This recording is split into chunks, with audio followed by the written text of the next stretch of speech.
तो एपिसोड 6 की शुरुआत में बिंदी पर राजा भड़क रहा होता है कि पहले तो तुमने मुंह काला किया और अब लप्पू भी मारा गया, जिस पर बिंदी अपनी गलती की माफी मांगती है और डर के मारे वो कह देती है कि उस आदमी ने ही लप्पू को मारा है जो मुझे सर्विस देता था। ये सुनकर राजा कहता है कि कैसे सर्विस? तब बिंदी बता दे कि वो पैसे लेकर मुझे सेटिस्फाई करता था। ये सुनकर राजा तो हैरान हो जाता है और वो ढांचा से कहता है कि उस आदमी को मेरे सामने पकड़ कर लाओ, लेकिन बिंदी बताती है कि वो मुझे वेबसाइट पर मिला था और जहाँ तक है उसने अपनी आईडी हटा दी होगी, जिस पर ढांचा कहता है कि मैं देख लूंगा। इधर मिश्रा कांड करके जब घर आता है तो शुक्लता बताते है कि माँ का ऑपरेशन हो गया है और मिश्रा तबीयत खराब होने का बहाना बनाकर अंदर चले जाता है। इधर क्राइम स्पॉट पर पुलिस आती है और हैदर अली जांच करने लगता है। तभी वहाँ रखे केक पर उनकी नजर जाती है और दोनों केक खाते हैं कि ये कितना अच्छा केक बना है। इसके बाद ये लोग चीजों को फोरेंसिक लैब में भेज देते हैं। फिर हैदर आकर लॉज के मैनेजर से मर्डर के बारे में पूछता है पर उसे कुछ भी पता नहीं था। तभी रूम में मैथ्यू को पायल का टुकड़ा मिलता है, जिससे ये समझ जाते हैं कि यहाँ कोई औरत भी मौजूद थी।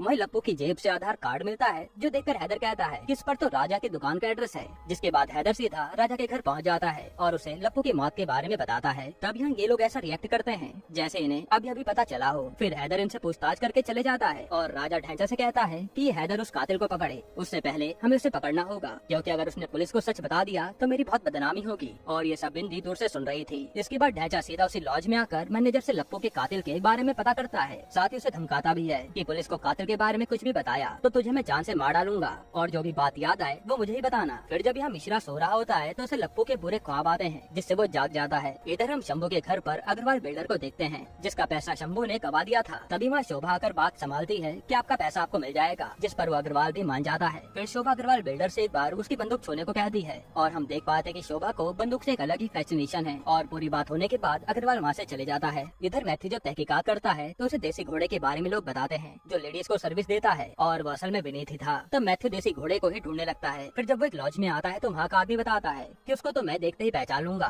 तब मैथ्यू एक स्केच आर्टिस्ट को बुला लेता है उसका स्केच बनाने के लिए। इधर जब मिश्रा को चाकू के बारे में याद आता है तो वो उसे ठिकाने लगाने को ढूंढने लगता है। तभी वो देखता है कि वो चाकू तो उसकी बीवी केक काटने में यूज कर रही है और वो केक लाकर मिश्रा को खिला भी देती है। तभी मिश्रा वॉशरूम में आकर उल्टी करने लगता है, क्योंकि उसी से तो उसने लप्पू को मारा था। उसी समय मिश्रा पर बिंदी का फोन आता है, जो बताते हैं कि पुलिस भी इस केस की जांच कर रही है, इसलिए तुम बचकर रहना, मैं सब बताती रहूंगी। इसके बाद जब हैदर वर्कआउट कर रहा होता है तभी उसके पास मैथ्यू का फोन आता है, जो कहता है कि देसी घोड़े का स्केच बन गया है और वो स्केच हैदर को भेज देता है। तब हैदर देखते ही पहचान जाता है कि ये तो मेरा ट्रेनर विनीत है, पर वो उसे कुछ कहता नहीं, बस उसके कान में बात डाल देता है कि पुलिस उस लॉज में हुए मर्डर की जांच कर रही है। जो सुनकर विनीत की तो हालत खराब हो जाती है और वो वहाँ से चले जाता है। हैदर भी कहता है कि सच तो मैं पता लगा कर रहूंगा। यही पर एपिसोड 6 खत्म होता है।